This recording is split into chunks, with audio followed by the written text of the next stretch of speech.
Hello, good day, my SC viewers. This is Satellite Media. Let us look at this disturbing story where community in Katsina is negotiating with bandits. This one is coming from Sahara Reporters. He's saying Katsina community and bandits hold public meeting, strike peace deal as kidnapped victims are freed. That is coming from Sahara Reporter. But before we go further into this conversation, let us get some reaction so that we have a sense of what we are discussing here. This one is coming from a Twitter handle that goes by the name of @Motox. He said Nigeria has perfected the art of awarding terrorism while brutally suppressing those who demand justice and freedom. Bandits in the north get peace deals and negotiations, while unarmed Biafran citizens are met with bullets, arrests, and extrajudicial killing in failed states. So, of course, we understand that this is exactly part of the reason we see agitation for sovereign state of Biafra and other people who are dissatisfied with the way the country is being run. But let us look at it from the perspective of what Nigeria is as a country, because we understand that by all purpose and intent, the government have a responsibility to protect lives and property. Of course, the president goes by the name of the president and the commander of the armed forces. The governors in their respective states go by the name of governor and chief security officer of their respective states. So it beats all imagination where government will be failing in this responsibility, and these have now forced citizens, communities to start negotiating with bandits as a way of having peaceful environment, as a way of being able to go to farm and all that. But let me quickly say that this is not the first time we are seeing this ugly development. We saw such in Kaduna State the other time, I think under the administration of Muhammadu Buhari, up to the point where bandits at the time were already adjudicating over cases. And even the former governor of Kaduna State, talking of Manap Arufai, at the point said that he paid some Fulani bandits to stop killing. But the point we are making here is, I think this is particularly the reason we are saying Middle Belt seriously demanding that they are not part of the North. They are North Central. That they are not North Central, I mean to say that they are Middle Belt, because according to them, they are a different people. And if you look at the way the Hausas allow the Fulani infiltrate into them, and currently what we are seeing is that they are at the receiving end of bandits.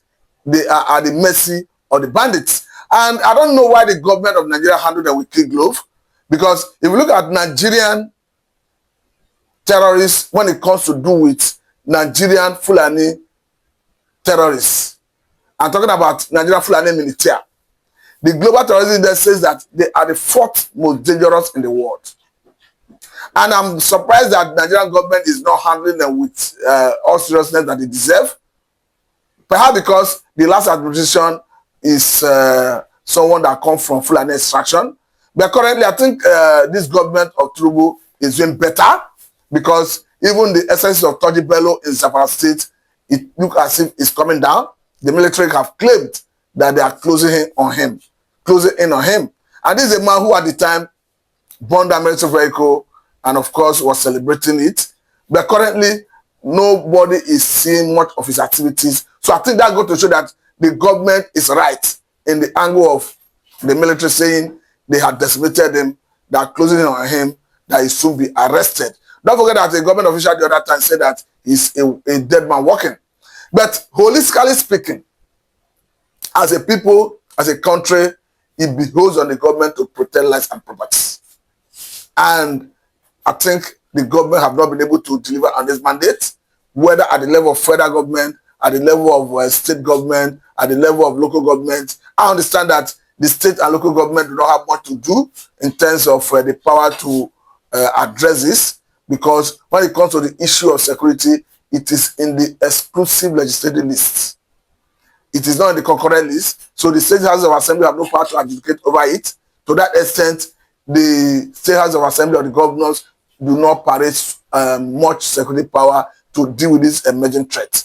So it is even on that basis we're advocating that the federal government should tinker with the idea of rejigging our security architecture, should tinker with the idea of removing issue of security from the exclusive legislative list and let it be on the concurrent list, so that the governors could parade some level of security power, because you cannot be going by the name of governor and chief security officer of the state and you do not command a fly.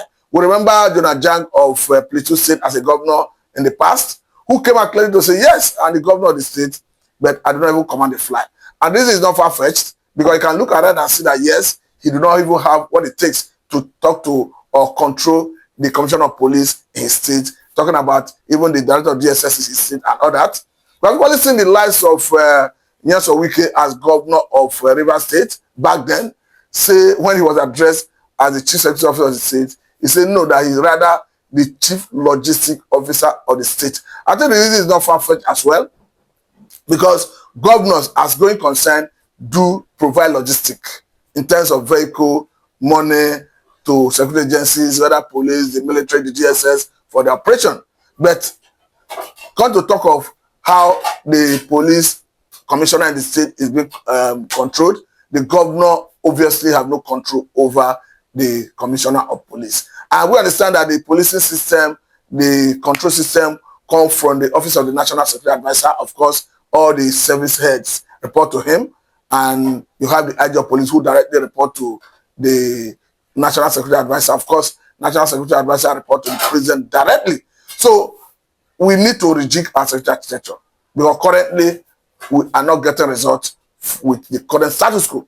We have seen the essence of headers across almost every strata of the society, talking about the southwest, the south-south, the southeast. Of course, we have seen the governor of Oyo State recently raising alarm that bandits who are being dislodged from the northwest are already hibernating in southwestern forest. A situation that made Amateku to raise over 2,000 men to comb southwestern forest as a way of dislodging them. So the important thing at this point is that we need to rejig our security architecture.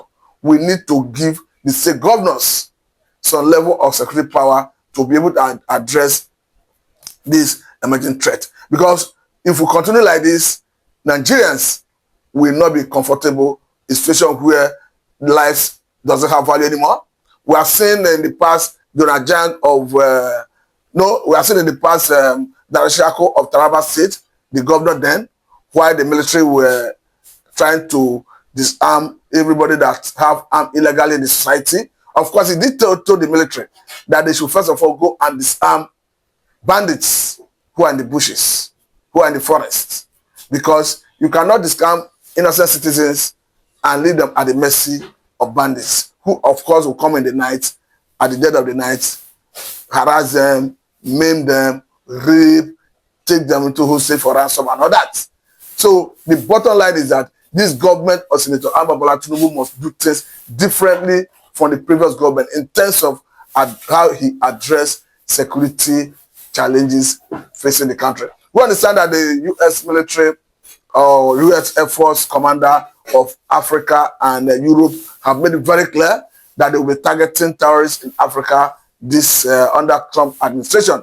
I think they have made that move where they targeted terrorists in Somalia recently, taking out some terrorists in that axis. But I understand that looking at Nigeria, you have Boko Haram, you have ISWAP, you have Ansaru terrorist organization, you have Fulani Militia, and of course, if America is beaming their satellite on Nigeria, I think these are going to be their areas of target. But again, I think the same man talking about James Hecker, of course, who is the Air Force commander for Africa and Europe from America, have made it clear that before now that America have been partnering with Nigeria in terms of training and retraining our personnel, in terms of how we acquire armament for the war against insurgency. Don't forget that the 12 Tucano jets that we are using against all these terrorists, we got it from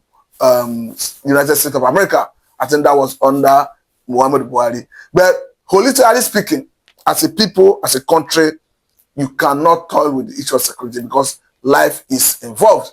And recently we understand how killing took place in so many different parts of the country. We saw the one that happened in Ebonyi State, We saw the one that happened in Delta State, talking about the one that happened in Dili also. We saw the one that recently happened in Benue State. So it continues. And if it is not addressed, there is no way it is going to stop. And the best way to address it is to ensure that we reject our security architecture by a way of amending our constitutions to enable the governors parade some level of security power. Because currently, the governors do not parade any security power.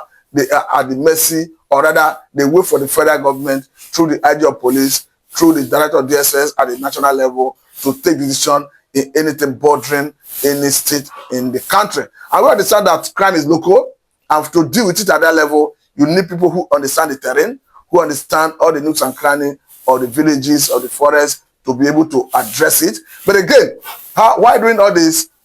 Even after getting the security arrangement at the state level, there's need to have cooperation with the Office of the National Security Advisor. Because we understand that the Office of the National Security Advisor have the authority to give an exercise certificate to acquire arms necessary and needed to fight crime at that level. And of course, that was the reason a security arrangement like Amateku was not having the capacity, because under Muhammadu Buhari, the government then consistently and repeatedly refused to allow Amateku bear arms to the capacity to combat this emerging threat. I can remember the like of the former governor of Ondo State, may his soul rest in peace, talking about Akeredolu. He was resolute in his position then that each civilian JTF in the north could bear arms, that there's nothing stopping any security arrangement at the state level by act of House of Assembly from bearing arms. Talking about Amateku, I understand that in the eastern part of the country,